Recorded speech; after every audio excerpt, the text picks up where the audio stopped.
Welcome to the International Institute of Genealogical Studies, found at genealogicalstudies.com. My name is Drew von Hasselbach.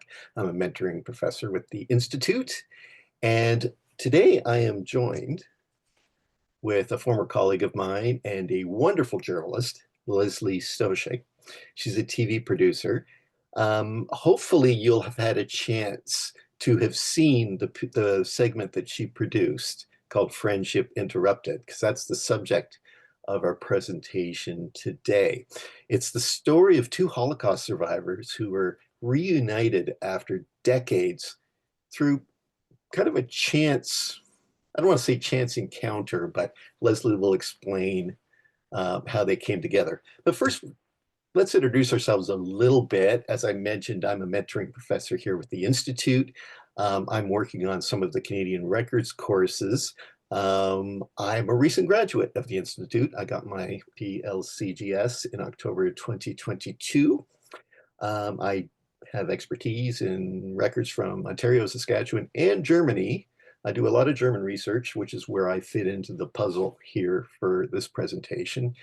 I do know how to read old German handwriting, and that played a bit role in what we'll see today. But the person I really want you to meet is a friend of mine, Leslie Stoshik. And Leslie, you're a TV producer. You've been doing journalism for more than 20 years.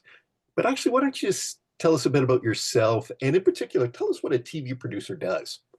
Oh, yeah, great question. And hi, everyone. It's a pleasure to be asked to talk about this, which was really my favorite story from 25 years in the news business as a producer.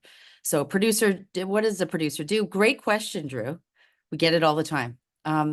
Producer is the person who pulls it all together behind the scenes. So, oh, you know what? Something just happened. This plane was upside down on the tarmac at Toronto. Okay, what happened? Can we talk to people who were on the plane? Will Delta Airlines talk? Will the airport talk? So, someone has to make those calls.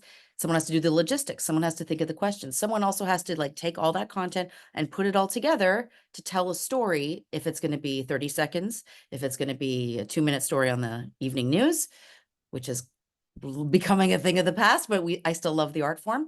But my favorite is the long form. So I worked at 2 national newscasts in Canada.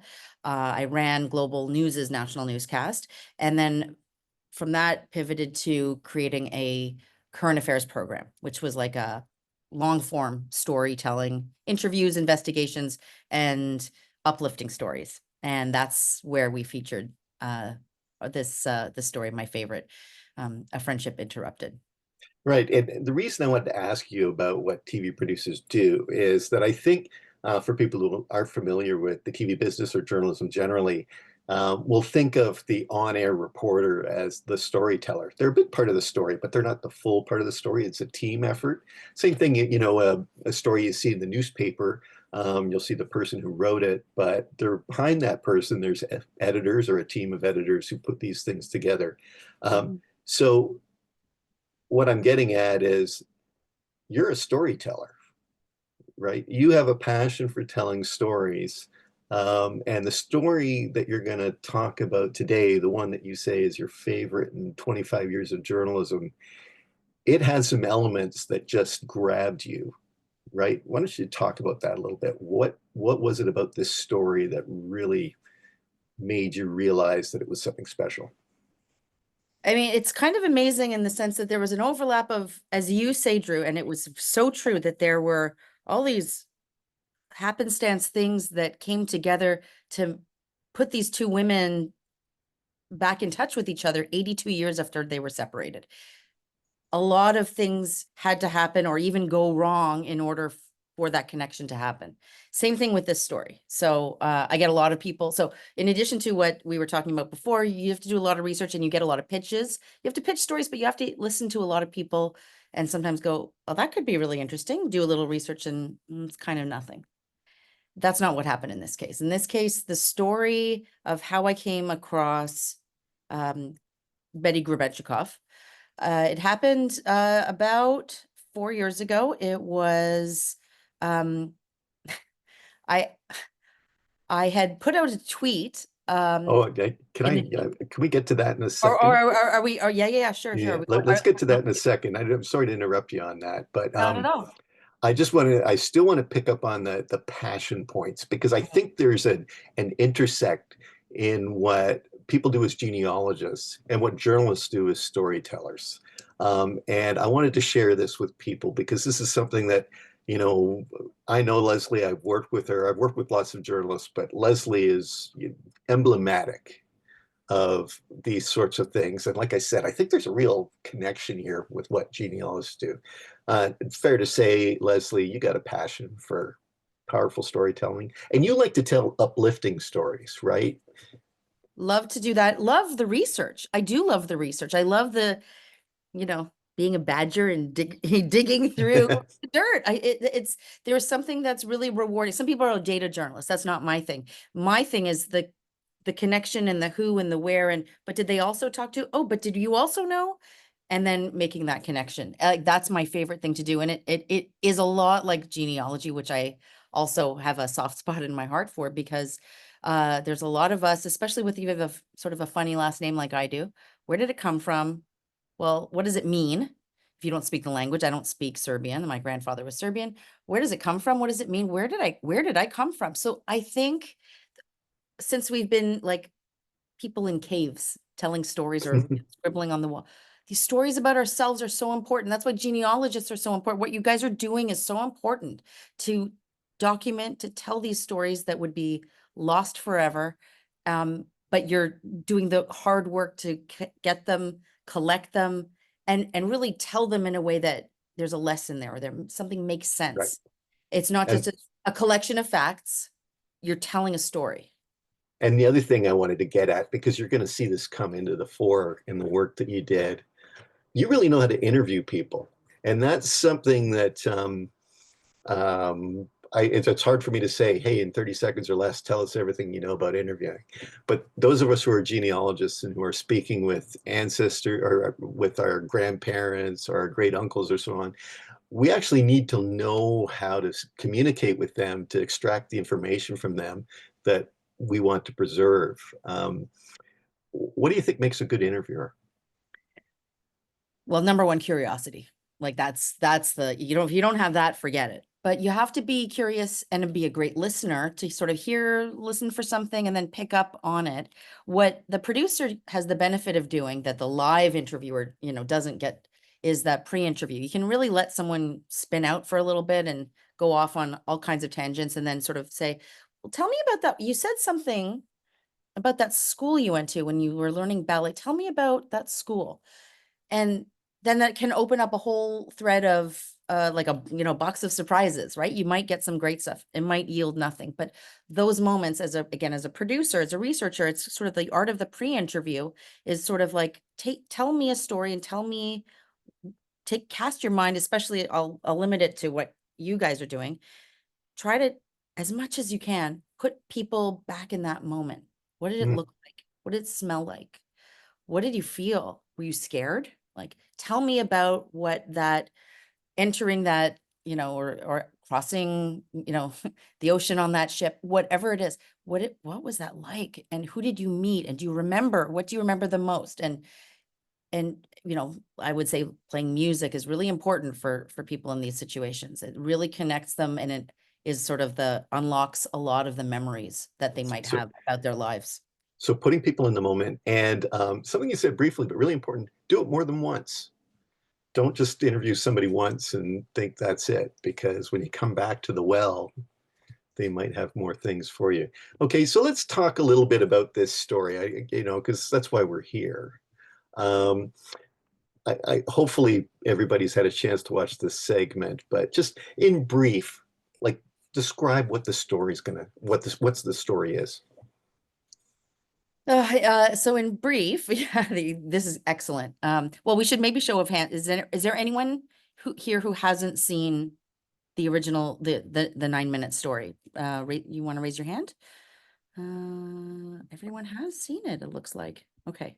So I can do a pretty quick recap, which is But yeah, make it quick because Yeah, everybody knows. But yeah, this amazing story of Betty Grebenshikov, who was a little girl in Berlin in the 1930s, had a best friend named Anna Marie, and they were separated by the Nazis. Their families fled. She assumed her friend was dead for 82 years. And something incredible happened where she found out that her friend back then not only survived, but it was still alive. And again, in an eerie connection, both of them work at their local Holocaust museums, telling the story of what it was like to live through that, but really what it was like to live through Kristallnacht. And that was the point of connection that enabled them to have this reunion. So that's the story. They were reunited on Zoom and picked up their friendship when they left off 82 years earlier. yeah. Women in And their 90, 91 years old. All their marbles, funny, amazing women, amazing women. yeah, great interviews.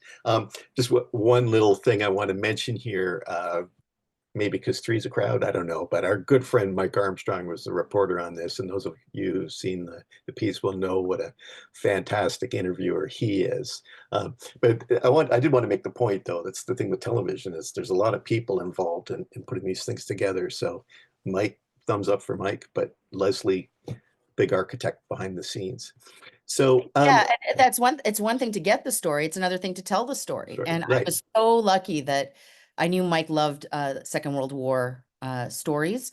He has a big heart, and I knew he would love this story. So once I told him about it, asked him if he would be potentially interested if I pitched it, that he like pitched it to the brass of the news organization. Could we send him down to Florida for this Yeah. story that has nothing to do with Canada, right? But is a timeless story that could win all kinds of you know fans and awards and shares and all those things. So and Right. that's what it did.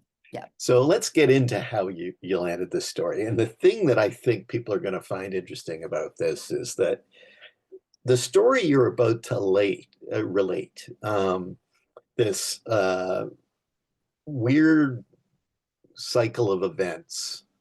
When you're doing genealogical research, that happens a lot too. It's a lot of coincidences line up, and the next thing you know, you find something that you didn't think it was possible to find. So take us through the process that you went through. It's not what you might think.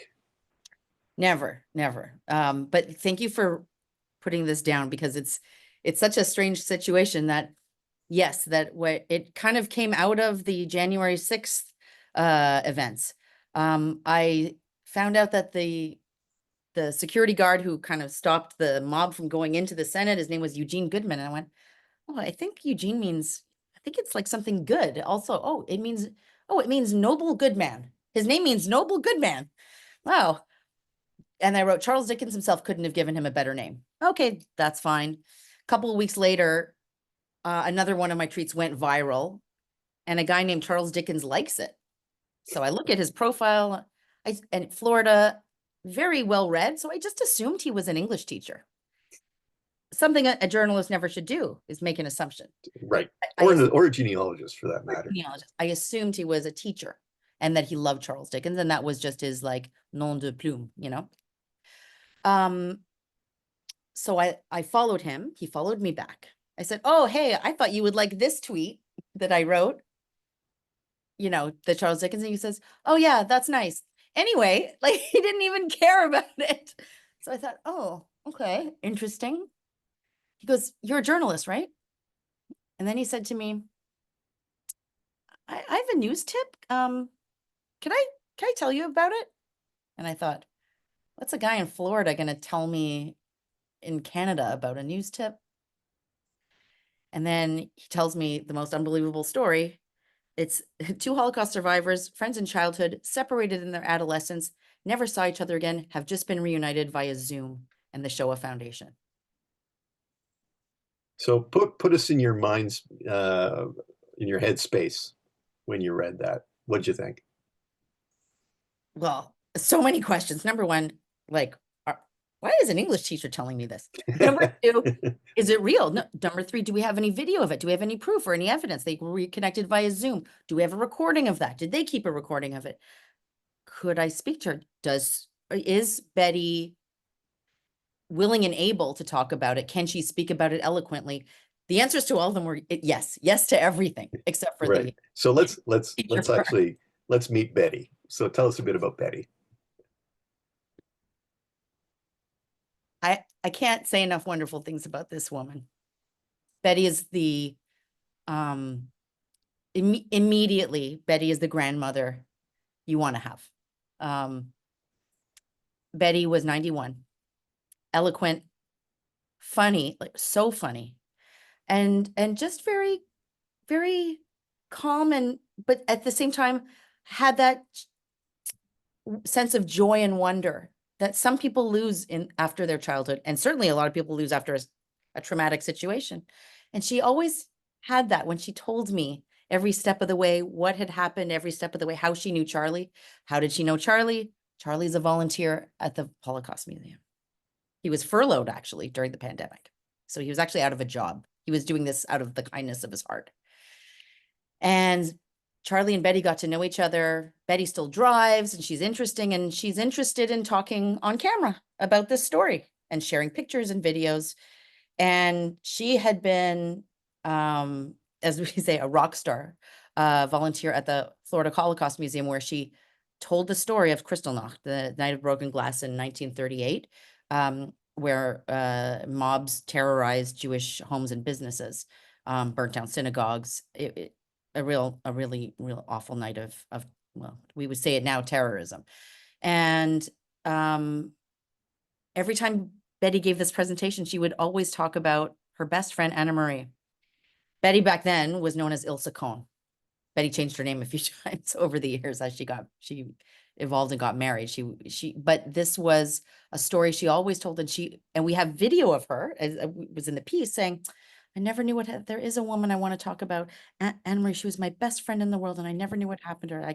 She must be gone. And it was like, it's from the 80s or 90s, and it's amazing that we have evidence of her talking about Anna Marie over time, not just telling us this nice story, but that there is evidence out there of her telling that story over the years.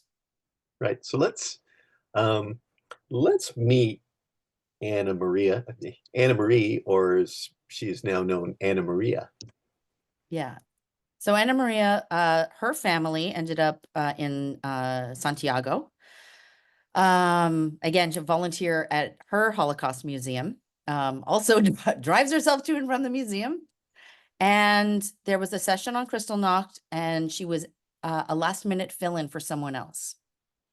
So she participated on Zoom for Spanish speakers, telling the story about what had happened that night and taking questions from people as a part of an educational exercise. Someone from the United States, that woman in the video named Ita Gordon from the Shoah Foundation, was listening to this, heard some details, plugged it in, had an aha moment, and realized, oh, she's talking about Ilse Cohen. I think that woman is Betty Grebenshchik, and put the two and two together. And Ita was the person who informed the St. Petersburg Holocaust Museum that we think we might have something here. And then that put the question to them, do they want to go through that? And I think as Mike so beautifully said in the script, was that a door that they wanted to walk through? Right. And of course Now, they before we walk through that door, yeah. let's just remind ourselves of this daisy chain of coincidences that led us to this. There was the Twitter exchange you had with Charles Dickens, the Charles Dickens, that winds up with you getting this tip. There's the fact that these two women, and notice how Leslie picked up on these little details, their ages, the way they both drove themselves to their respective Holocaust museums, the way they both spoke about the same topics and had the same memories. Like, it wasn't just one coincidence here. There was a whole stack of them. And it just goes to show, when you're doing things like timelines or you're picking up on details, that's why you got to zero in on those little details, because when they line up, it won't just be one or two that line up. If you really got a match, they're going to line up perfectly. So let's let's talk about, well, let's actually see what happened. Here they are here. This was that meeting on Zoom. Is that correct? Yeah, amazing. An amazing moment. I mean, I wouldn't watch it live. I watched it about uh 2 months after it actually took place. But, they just jump right back into German, and you can see that their faces light up, and they go on. This session, I think, was meant to be 10 minutes and ended up being 45 minutes. And they were talking about, oh, remember how we both hated ballet class? Yeah, Yeah, teacher. Oh, yeah. I mean, some of these great little moments where they, again, an affirmation of, no, the friendship was real. It was true. And I remembered it the same way. And like, they loved each other at that age and never forgot it. And how much that meant to see them now. And then the, of course, the bigger family reunion, which is such a, you know, testament to the right. resilience, right? So now we're Of going to meet another thing that this genealogist we should actually pay a lot of attention to. Sounds like a small thing, but you can see how it really brings this story to life. It's the story of artifacts. So uh, Betty had given to Anna Maria this little booklet, this a small book. And you'll see there in the screen that Betty had actually written a little poem to her friend. And this is, when they were both 8 or 9 years old. She wrote a little poem to her friend along with a picture. And Anna Maria, after 82 years, still had this little book. So if as a storyteller, Leslie, tell us what you think when you come across a detail like that. Is that something that you can really play upon, or is that just yeah, Well, not no I big deal? think my jaw dropped thinking, well, they somehow made it from, well, in Anna Maria's case, somehow made it from Germany to Chile, and she kept the scrapbook the whole time. Right. She kept, like, keeping that stuff. We all know about these piles and piles of papers and junk. I would have had 8 decades of opportunities to, oh, I guess she kept it. And showing that, and then I couldn't have known at the time, but when I asked, can we get a picture of that? And then asked you, Drew, to step in, which I was so lucky to have you. I mean, it is a whole lot of teamwork on these stories, but Drew was so amazing on this. Drew, you tell the Right. story of what happened and what the poem says. Well, yeah, but the so just before we do that, just briefly, like, so Betty, for all these years, is telling everybody in these audiences, yeah, way back when I had this friend, I wonder what happened to her. And then Anna Maria um, is so obsessed with her remembering the past that she's kept this book. So yeah, now Leslie's awesome, but now you got to listen to me for a little bit. Um, so when I took my courses, obviously I took transcribing and I took paleography, required courses. I took a course in Eastern European language and alphabets, and I took the course in reading German handwriting. And this is the text that we use, Roger Meinert's Deciphering Handwriting in German Documents. Now, when I took my courses, actually, this was the one thing, the one skill I wanted to learn how to do, because a lot of my family is German and a lot of the documents are written in an old handwriting, and it's not easy to read. Even, modern day Germans aren't necessarily able to read it. So point is, I've developed this skill, and then I found out that Leslie and Mike were working on the story, and I think it was Mike who had reached out to me because I'd done stuff for Mike and translating German before for stories he was working on, and he said, "Can you read this?" And so I took a look at it, and actually, as handwriting goes, this is very easy to decipher relative to some of the German handwriting you're going to get. But I was able to take a look at it, and and I did this in like quite, it was probably 10 minutes, 15 minutes. I mean, I took a look at the picture and then I typed out what it says in German. And then I gave a very rough translation for Mike. So in German, it's wenn du einst in späteren Jahren dieses Buchlein nimmst zur Hand, denke daran, wie schön es war, als wir haben uns gekannt. So it rhymes in German, but literally in English, it is when you in later years take this small book in hand, think about how nice it was that we once knew each other. Now, I know when we did the translation for the show, partially because of time, we didn't figure out how to make it rhyme in English, but also because we, with being a news program, we wanted it to be a literal translation because we didn't want somebody who was watching it to say, well, that's not exactly what it said. So we had that, and it's just this little detail, this little archival material that brings this story.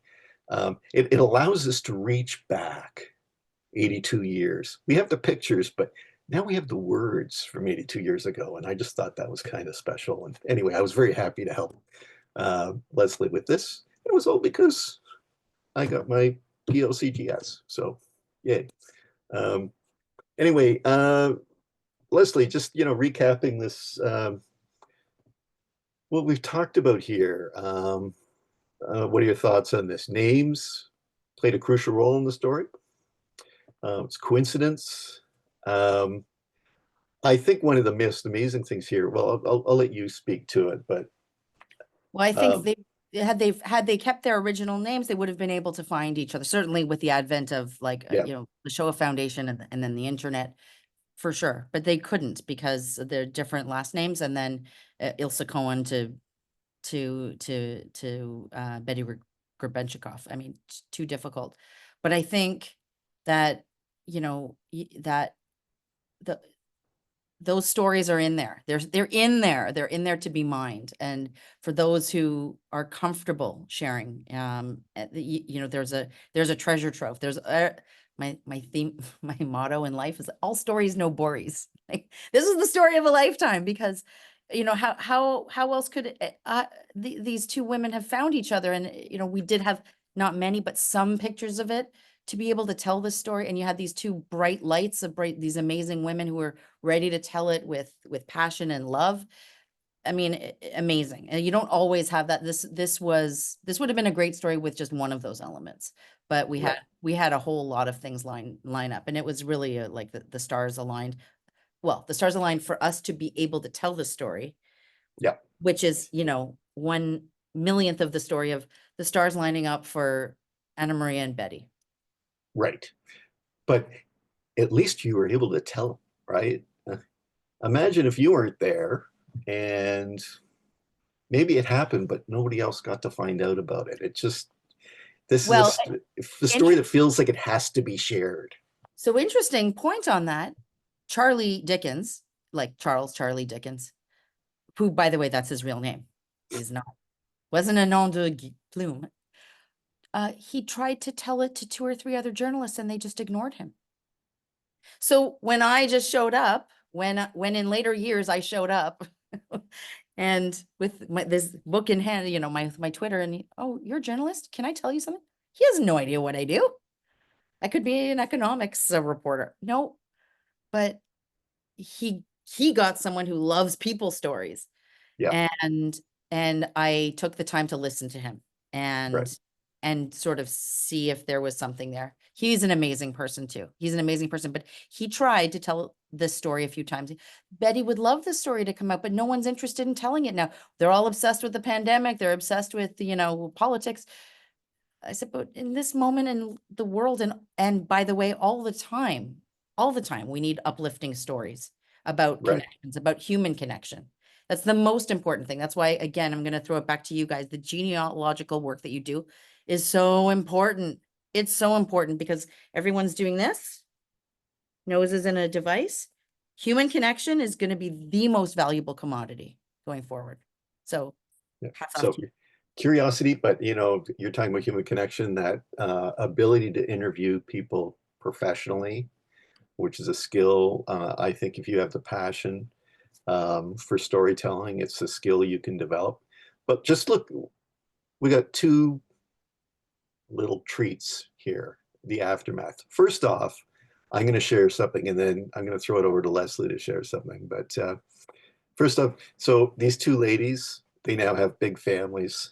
This is what the Zoom meeting looked like when there were people from the States and Chile, all descendants of these two women. Of course, the two women are there too. Um, this just look at the joy that came out of this.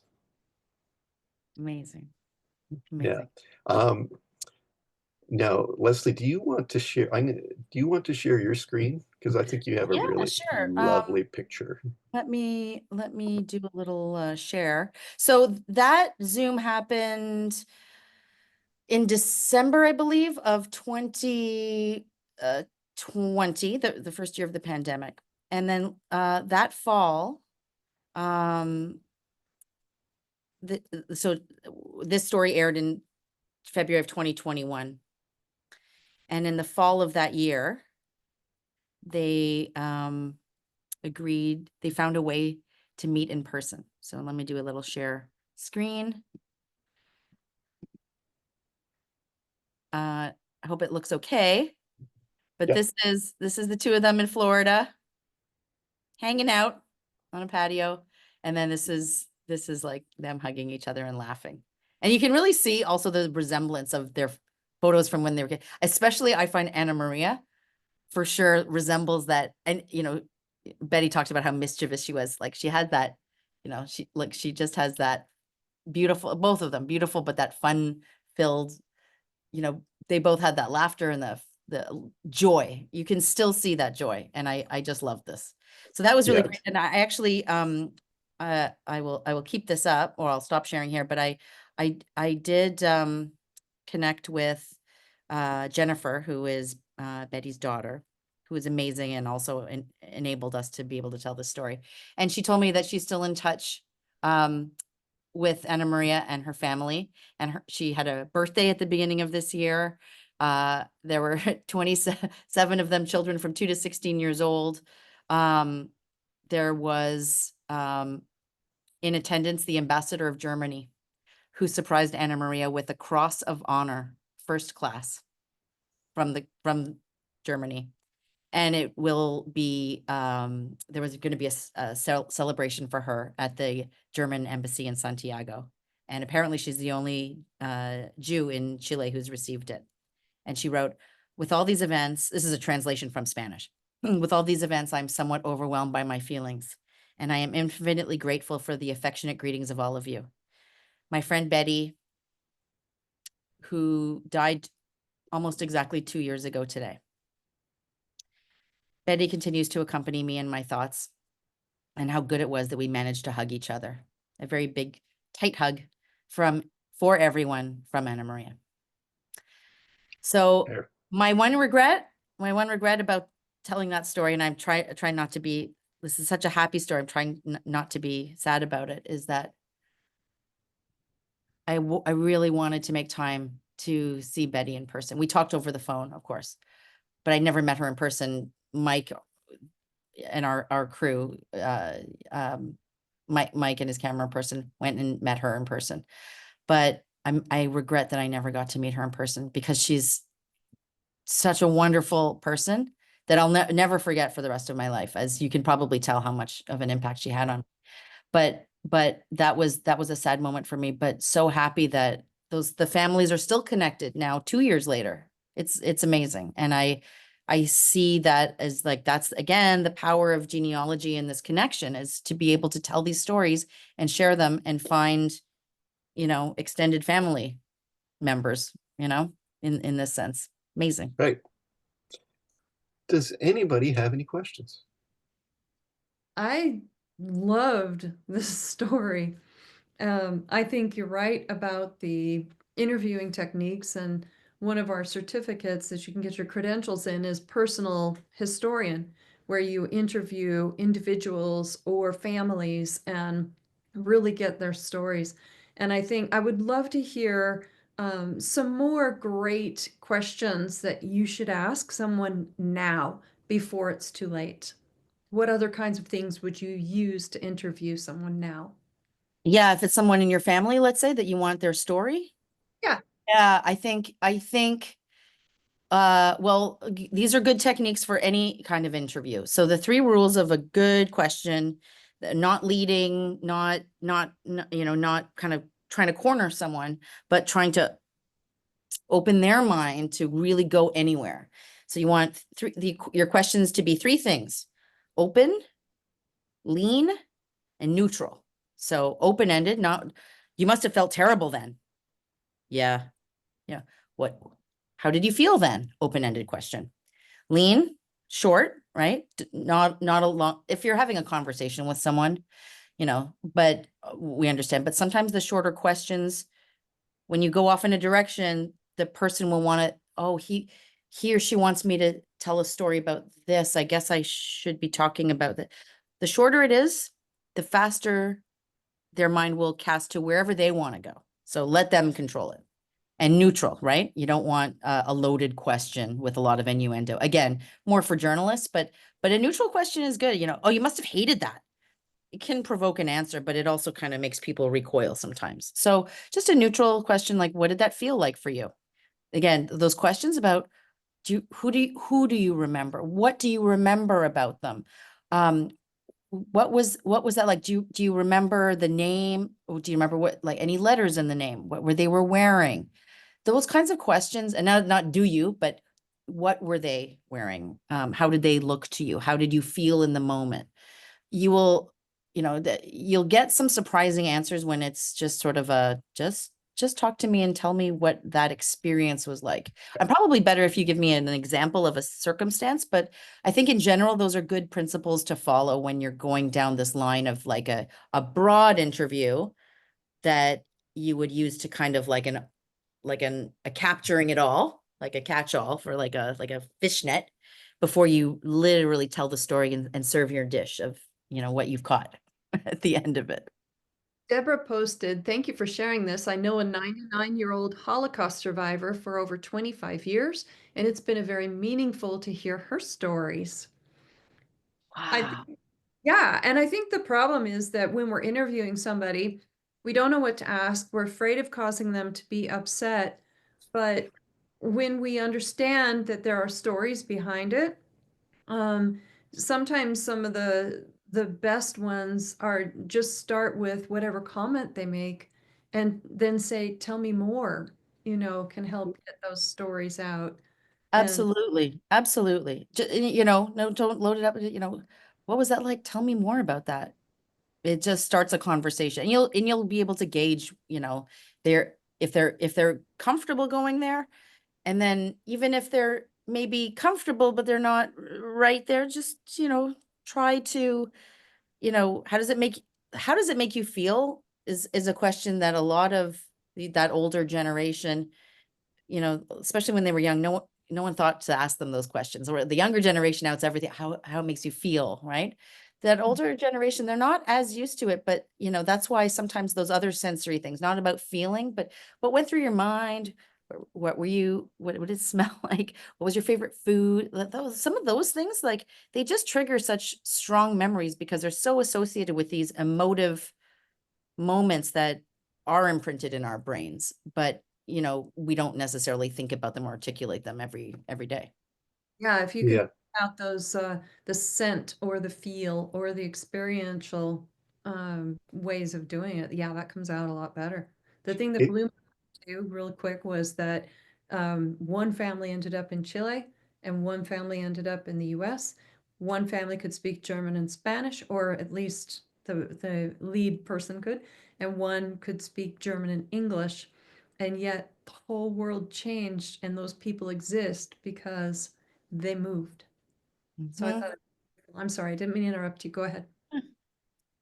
I was just on interviewing. If you watch the piece, you'll notice if you pay attention, Mike isn't interviewing her. Like most of the interview is done when they're outside, and it was COVID, right? That's why there's quite a distance between the two of them. But that's not the only interview they did. I mean, there was another interview that she's done with her daughter beside having a close somebody that they trust beside them when you're speaking is another way to put somebody at ease. But I would always repeat, though, just whether it's the work that I did in journalism, but also for genealogical research and interviews, you got to go back to the well. You can't just say, okay, it's going to be five, one and done. Um, you got to get them talking, and you might not even, if you're recording it, you might not even press play and record, or you might even start the recording until 15 minutes into it, just to let them get into Right. the natural flow, forget the camera, forget the phone, whatever it is you're using, and then just have the conversation with you. Such a good point about the multiple kicks at the can here. So Charlie told me that story. Clearly, Betty told it to Charlie. So Betty had at least told it to at least Charlie, but probably others. But so it told it to Charles. She told it to me over 2 or 3 conversations. Then I put her and Mike in touch. Then they talked twice, and then they did this lot. They showed up in Florida. They figured out where they were going to set up, and then a little bit of chit chat, but then not too much, and then just figure out a few scenarios where we can talk to her. So over her artifacts, right? Her pictures, the ticket to Shanghai, and I believe also she spoke some Mandarin too from her time in Shanghai. So there's another language you can kick in there. But that, so there was that. And then the situation outside with her daughter, who Betty was extraordinary, but I think someone who wasn't as comfortable public speaking the way she was would greatly benefit from someone beside them and holding their hand and not feeling that they're, under a spotlight, even if it's a friendly conversation. I think people still feel, oh, as soon as the camera is rolling, ooh, the pressure's on. And so that's always such a good tip, and I'm glad you called it out. So talk to them over mementos, notes, books, photos.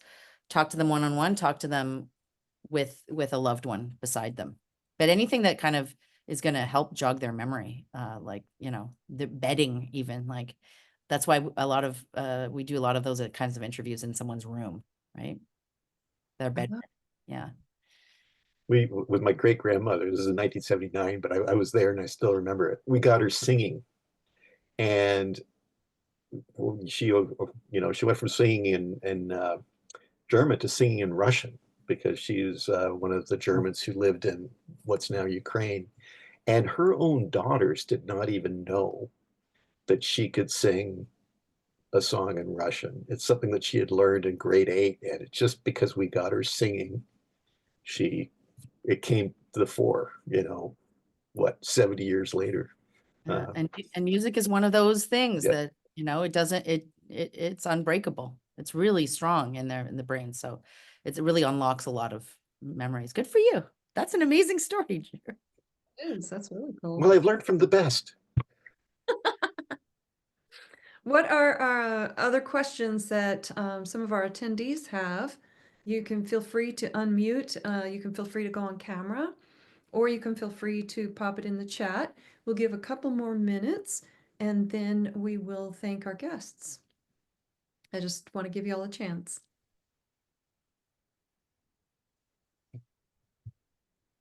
While everybody's thinking, my grandpa was 99 and a half when he passed. And from little girl on up, I would pull over a stool and sit beside his rocker, and he would put a hand on my head, and he would talk to me about his people, and he would sing to me, and we would then sing together.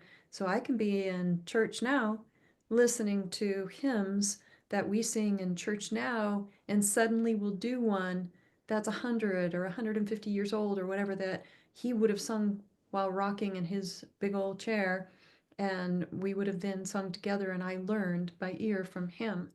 And I have very vivid memories of singing hymns with my grandpa in his living room because of that. And I get those memories rush back at me sometimes in the middle of church. And I just think it's a beautiful experience. And I can't help myself. Every single time I turn to my husband and I go, I sang this with my grandpa.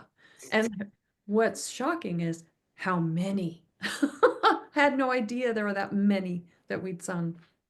Yeah. Does anyone else have a comment or a question? I think everybody's pretty wowed by the story. Thank you so much, Leslie, for being with us. We'd love to see more of your work. And Drew, thank you so much for inviting Leslie and for sharing your part of the story and about our school as well. Thank you. Heather says, such an amazing story. Thank you. I also really appreciate the interview advice. And we would Oh, love to have you both back again in the future, maybe with our personal historian certificate, and see if you have some more people stories that help us connect a sense of belonging, genealogy, the past, present, and future. So wow. thank you. We'll take a moment. We hope that you'll come back, visit our website at genealogicalstudies.com, and we just really appreciate you. And we'll share this out to YouTube so you can find it at our YouTube channel at genealogical.studies. Thank you. Thank you for the invitation. Thank you for doing what you're doing, keeping the stories alive. So important. Thank you. That's what it's all about. Thank you.